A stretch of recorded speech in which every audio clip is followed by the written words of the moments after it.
오늘 본문에는 두 행렬이 나옵니다. 두 행렬. 첫째 행렬은 죽음의 행렬이고 둘째 행렬은 예수님과 그 무리의 행렬입니다. 자, 누가 죽었죠? 아들인데 누구의 아들이에요? 과부의 아들이라고 되어 있죠.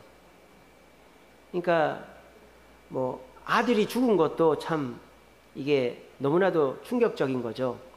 부모한테 제일 불효하는 게 부모보다 앞서서 가는 게 제일 큰 불효라고 그러지 않습니까? 그런데 아들이 죽은 것도 충격적인데 그 아들이 누구의 아들이다? 과부의 아들이다. 그러니까 이 과부는 세상에 이제 남편이 없기 때문에 의지하고 살 사람이 아들밖에 없단 말이에요. 근데 그 아들이 죽었으니 얼마나 하늘이 무너지고 같이 따라 죽고 싶은 심정이겠죠. 그러니까 이 과부의 아들이 죽어서 이제 매장지까지 가는데 마을 사람들이 길게 줄을 서서 따라오는 거예요. 젊은 청년의 죽음, 그리고 아무것도 의지할 것이 없는 그 과부의 아들이 죽은 것에 대하여 그 뒤를 따르는 무리는 할 수 있는 게 울어주는 것밖에 없다라는 거예요. 그 뒤를 따라가 주는 것밖에 없다라는 거예요. 여러분, 세상 사람들이 우리에게 희망을 주고 우리의 미래를 책임져 줄 것 같지만 사실 그 사람들은 우리를 따라와 줄 수밖에 없고 우리의 문제를 바꿔줄 수가 없는 사람입니다. 여러분들이 그토록 믿고 의지하는 사람, 막상 내가 힘들어서 도와달라고 그러면 나도 힘들다, 나도 못하겠다, 미안하다, 이렇게 나오는 일이 다반사입니다. 그런데도 우리는 사람들이 가는 길로 걸음을 옮기고 있지는 않나 하는 생각이 듭니다. 오늘 이 금요일 날 사람들이 가는 행렬은 집에서 쉬고 사람들하고 약속하고 놀고 자기 취미로 자기 여가로 가는 길로 가고 있지만은 오늘 여러분들은 그런 죽음과 무의미한 행렬에 섞이지 않고 주님께 나왔으니 여러분들에게는 이 과부에게 일어났던 기적, 슬픔이 변하여 기쁨이 되는 기적이 오늘 이 자리에 오신 저와 여러분에게도 일어나게 될 줄로 믿으시기를 바랍니다. 자, 이 과부의 행렬은 슬픔의 행렬이에요. 아무것도 해줄 수가 없어요. 그냥 따라가면서 울어주는 것밖에 해줄 수가 없어요. 근데 이 행렬 옆으로 어떤 행렬이 다가옵니까? 예수님과 무리의 행렬이 다가옵니다. 예수님이 그 무리에게 다가오셔서 상황을 보니까 사람들이 다 울고 있는 거예요. 그래서 예수님이 어떻게 하십니까? 가까이 가서 그 관에 손을 대니까 그 청년이 살아난 거예요. 그 청년이 살아났습니다. 그래서 예수님은 그 과부 그리고 그 무리들의 슬픔을 기쁨으로 바꿔줬어요. 그런데요, 예수님이 이 과부의 아들을 살려준 이유가 무엇일까요? 이 과부의 아들을 예수님이 살려주신 이유가 뭘까요? 예수님은 다 알고 계셨습니다. 그죠? 예수님은 이 관 속에 들어있는 사람이 아들, 젊은 청년 아들이라는 거 알고 계시죠? 그죠? 나이 든 사람이거나 그런 거 아니라는 거 알고 계십니다. 예수님은 다 알고 계셨어요. 지금 과부의 아들이 죽었다는 것을 다 알고 계십니다. 자, 그러면 이 과부가 아들을 살려달라고 했습니까? 오늘 성경에 보시면 과부가 아들을 살려달라고 한 말이 없습니다. 과부는 지금 막 정신이 없으니까 그 뒤에 따르는 무리들이 예수님께 부탁했습니까? 그런 것도 없습니다. 지금 이 상황에서 이 청년을 살려달라고 한 사람은 아무도 없습니다. 이게 굉장히 중요한 사건입니다. 그리고 예수님께서 다 알고 고쳐주셨다는 거죠. 청년이 죽었다는 거, 그 청년은 이 과부의 하나밖에 없는 아들이라는 거 다 알고 있습니다. 자, 그럼 우리가 이렇게 생각할 수 있죠. 우리도 이런 기적을 경험하려면 이 정도의 고난은 겪어야만 경험할 수 있나? 사업이 다 망하고 의지하는 것이 다 없어지고 몸이 반쯤 죽어야 암병도 걸리고 어디가 부러지고 교통사고 나서 하반신 마비가 되고 이래야지 주님 고쳐주시나? 그래야 고쳐주실까요? 그런 뜻일까요? 아닙니다. 그러면 예수님은 왜 이 청년을 고쳐주셨을까요? 누구도 부탁한 사람이 없는데, 또 이 청년의 병이 중하고 안 중하고의 차원이 아니라 예수님이 이 청년을 고쳐줬다는 거예요. 그 이유가 뭐냐? 바로 13절에 나옵니다. 주께서 과부를 보시고 어떻게 여기셨다? 불쌍히 여기셨다라고 되어 있습니다. 여기서 불쌍히 여기다라는 그 헬라어 그리스어가요, 어떤 뜻이냐면 단장의 마음이다. 단장. 여러분, 단장의 미아리 고개 아시죠? 미아리 고개. 미아리 저기 있지 않습니까? 미아리, 그죠? 저도 가봤는데 미아리 고개 참 지금 아무것도 아니던데, 그 미아리 고개가 뭡니까? 남편이 전쟁터로 끌려가는데 아내가 그걸 붙잡을 수도 없고 너무 막 가슴이 무너지니까 막 이렇게 창자가 끊어지는 고통을, 그게 미아리 고개 노래 아닙니까? 미아리 눈물 고개 뭐 그러지 않습니까? 그 노래 하이라이트가 뭡니까? 여보, 우리 애는 아빠를 부르면서 자고 있어요. 여보! 그렇게 하지 않습니까? 그죠? 예. 이거만 기억이 나면 안 되는데. 그러니까 그 나레이션이 압권이잖아요. 거기서, 그죠? 그 나레이션이 너무너무 감동적이에요. 그래서 이렇게 가요 무대나 이런 거 나오면요, 노래 부를 때는 박수 안 치는데 그 나레이션 끝나면 앉아있는 사람들이 막 박수를 치더라고요. 왜 그러냐? 단장의 미아리 고기라고 그러잖아요. 창자가 끊어질 정도로 고통을 느낀다. 오늘 이 불쌍히 여기다라는 단어의 뜻이 그거예요. 창자가 끊어질 정도의 고통을 예수님이 느꼈다라는 거예요. 예수님은 지금 이 청년의 죽음을 남의 죽음으로 생각한 게 아니라는 거예요. 바로 내 자식과 같이, 아니 내 자식이 뭡니까? 내 몸이 지금 죽은 것과 같이 예수님은 느끼고 계시다 이 말입니다. 오늘 이 행렬 속에서 예수님이 느끼는 그 고통보다도 더 큰 고통을 느끼는 사람은 없어요. 과부조차도 자기가 죽은 건 아니지 않습니까? 자기 아들이 죽은 거죠. 근데 예수님은 지금 내 창자가 끊어질 정도로 아들의 죽음이, 그 과부의 슬픔이 내 것인 양 슬퍼가지고 불쌍히 여겨서 고쳐주셨다라는 겁니다. 우리 예수님의 마음을 여러분들이 잘 알아야 돼요. 우리는 예수님을 너무 이제 어렵게 생각하는 분들이 계세요. 특별히 교회를 나온 지 얼마 안 됐거나, 또는 내가 좀 신앙생활을 좀 이렇게 좀 예전만 같지 못하게 하시는 분들은 이제 도둑이 제발 저린다고 예수님을 조금 뭐랄까 멀리하고, 예수님 나 야단칠까봐 뭐 그렇게 생각하는 분들이 계십니다. 그것이 우리 신앙이 퇴보하는 첫 단추인 거예요. 여러분, 예수님의 사랑을 의심하는 그 순간이 우리 신앙이 퇴보하는 그 순간입니다. 여러분들이 무슨 죄를 짓고, 여러분들이 무슨 사고를 치고, 무슨 거짓말을 하고, 여러분들이 잘못을 또 짓고 해도 예수님의 사랑만 붙잡고 있으면 우리는 절대 우리의 신앙이 퇴보하지 않아요. 여러분, 착각하지 마십시오. 내가 교회 몇 주 빠졌다고, 내가 봉사 잘 안 한다고, 내가 좀 게으르다고, 내가 약속 안 지켰다고 주님이 나를 향한 사랑을 취소한다, 이런 생각 하지 마십시오. 우리 예수님은 저와 여러분들을 위해 목숨을 주셨기 때문에 우리가 어떤 행동을 하더라도 그 사랑을 절대 취소하지 않으신다라는 겁니다. 이 사실을 우리가 굳게 믿어야 우리는 그 어떤 시련에도 넘어가지 않게 된다라는 것입니다. 지금 우리나라는 그래도 기독교가 이제 어느 정도 살아있는 교회입니다. 근데 유럽이나 저기 뭐 남미나 이런 데는 교회가 완전히 망했어요. 왜 망했느냐? 성경 말씀을 하나도 1.1핵도 문제가 없는 하나님의 말씀으로 인정하지 않기 때문입니다.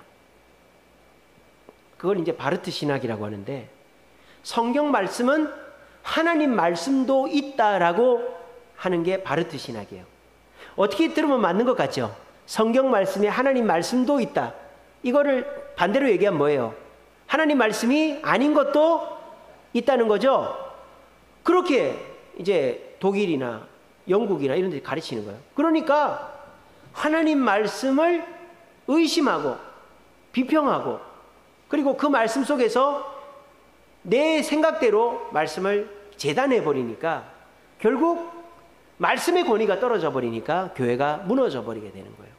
제가 누누이 말씀드리죠. 교회가 무너지려면 두 개가 거짓이면 돼요. 성경이 거짓이거나 성경이 거짓이고 예수가 거짓이면 교회는 무너집니다. 근데 지금까지 그 누구도 성경이 거짓이라고 공식적으로 주장한 사람이 없고 예수가 거짓이라고 공식적으로 주장한 사람이 없어요. 그래서 교회는 아직도 하나님 은혜 가운데서 이렇게 유지가 되고 있는 것입니다. 여러분들이 성경 말씀, 우리 한국 교회는 말씀 중심이기 때문에 말씀에 대해서 추호의 의심을 하지 않죠.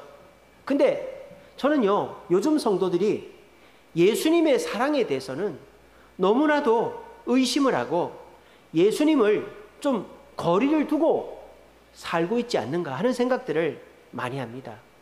여러분, 누군가가 여러분을 죽도록 사랑한다고 생각해 봐요. 예?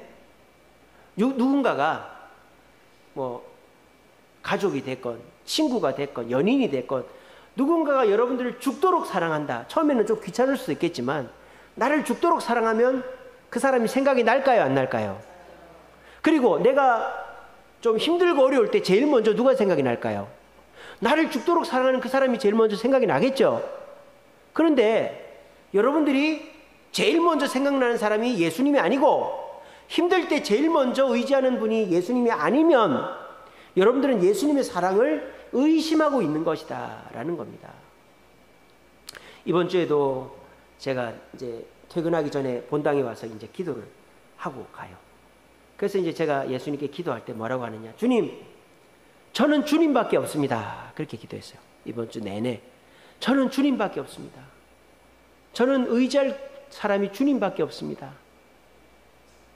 주 나를 외면하시면 나 어디 가리까. 그 마음으로 저는 주님밖에 없습니다.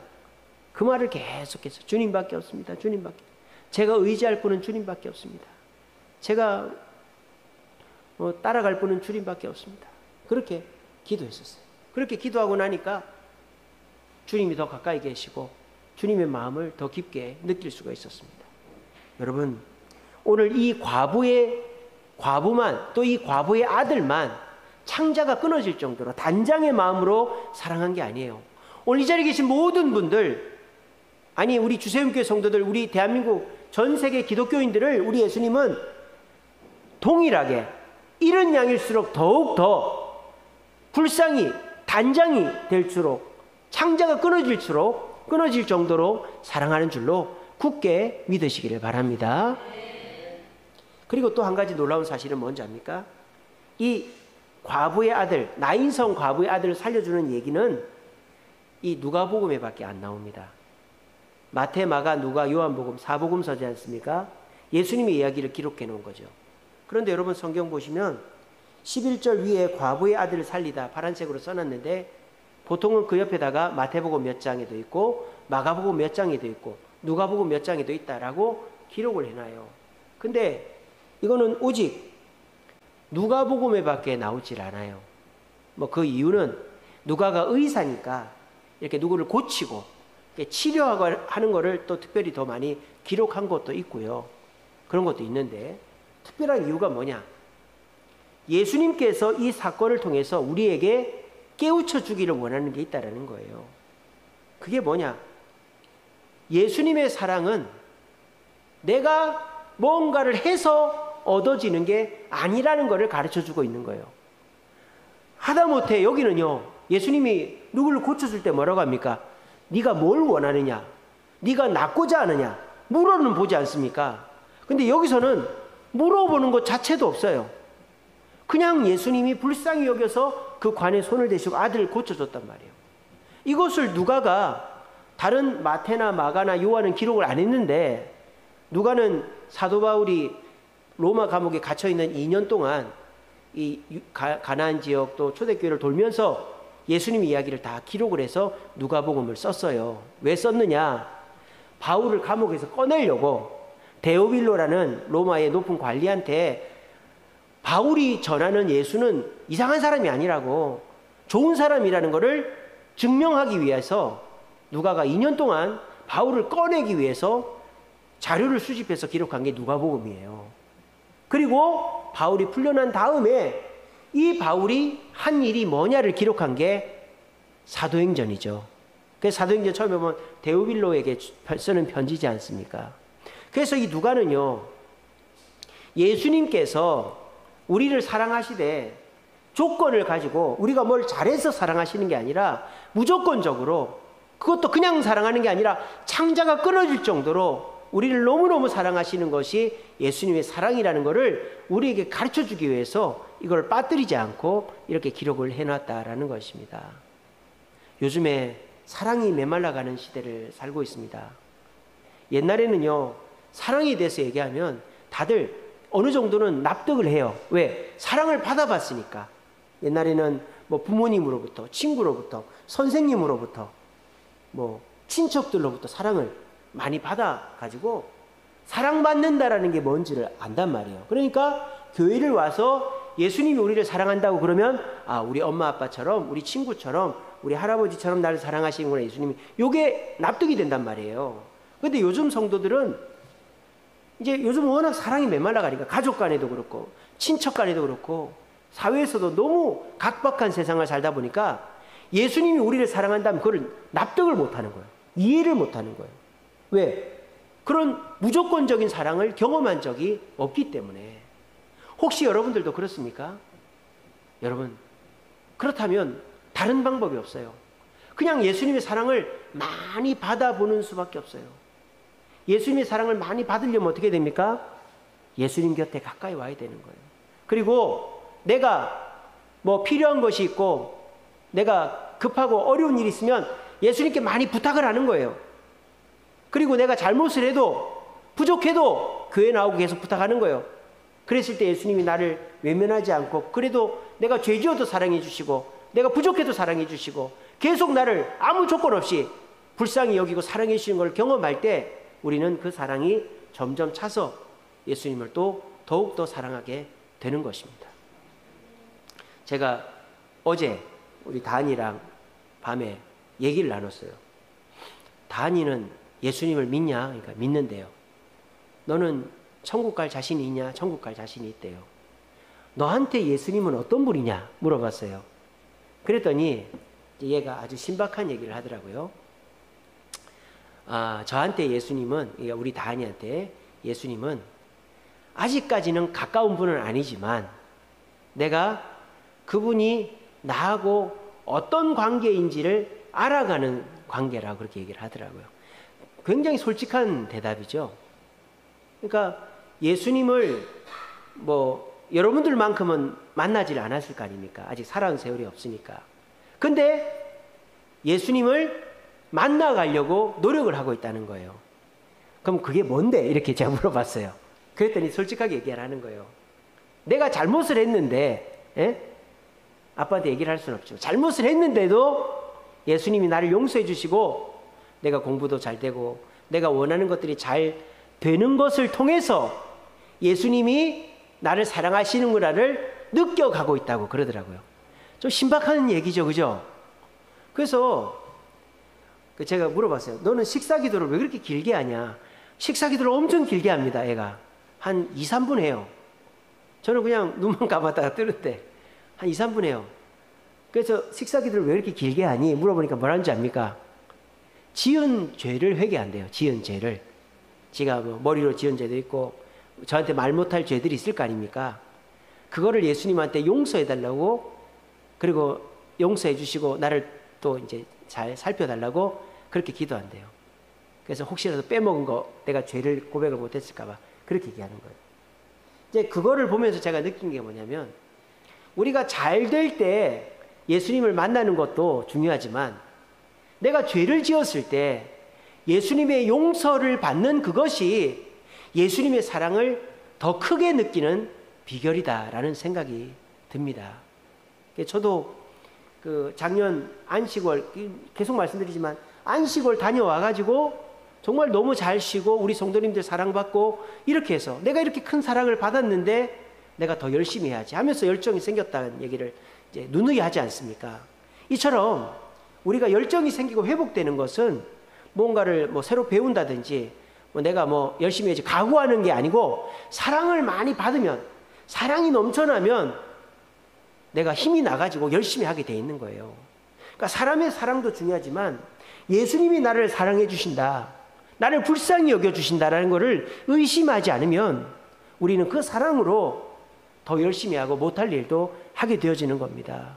그리고 여러분들이 어떤 잘못을 했을 때에도 말입니다, 예수님께 기도해서 용서해 주시고 내가 어려움 당하지 않게 해달라고 기도했을 때 내가 이 잘못 때문에 낭패를 볼 수도 있는데 아무 일도 아닌 듯이 넘어가고 일이 다 마무리됐다? 그러면 어떻게 되는 거예요? 예수님 나를 도와주신 게 분명하죠? 그러면 어떻게 되는 거예요?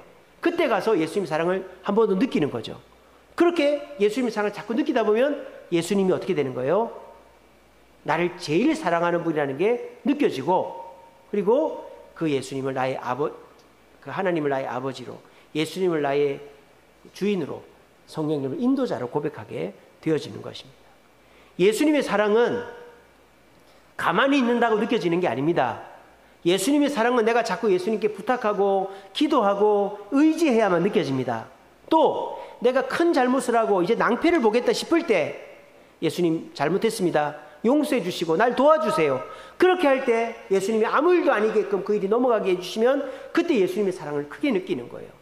그래서 오늘 이 누가복음은 우리가 아무 요청을 하지 않아도, 부탁을 하지 않아도 예수님은 단장 창자가 끊어질 정도로 우리를 불쌍히 여기셔서 우리를 도와주시는 분이다라는 것을 깨닫게 하기 위해서 이 누가복음에다가만 이렇게 기록을 해놨다라는 걸 기억하시고, 절대 예수님의 사랑을 의심하지 마시고 그 예수님의 사랑을 확인하고 체험하기 위해서 꾸준히 물어보시고, 또 그 예수님 앞에 잘못을 했어도 주님 용서해 주시고 날 도와달라고 하심으로 아무 요청하지 않아도 우리를 최고로 사랑해 주시는 그 예수님의 사랑 가운데서 고난도 이기고 실패도 극복하고 힘도 얻어서 여러분들이 이 어려운 경제적 어려운 시기도 이겨내고 여러분들의 지금 시험된 일들도 다 이겨내시는 저와 여러분들 되시기를 간절히 바랍니다.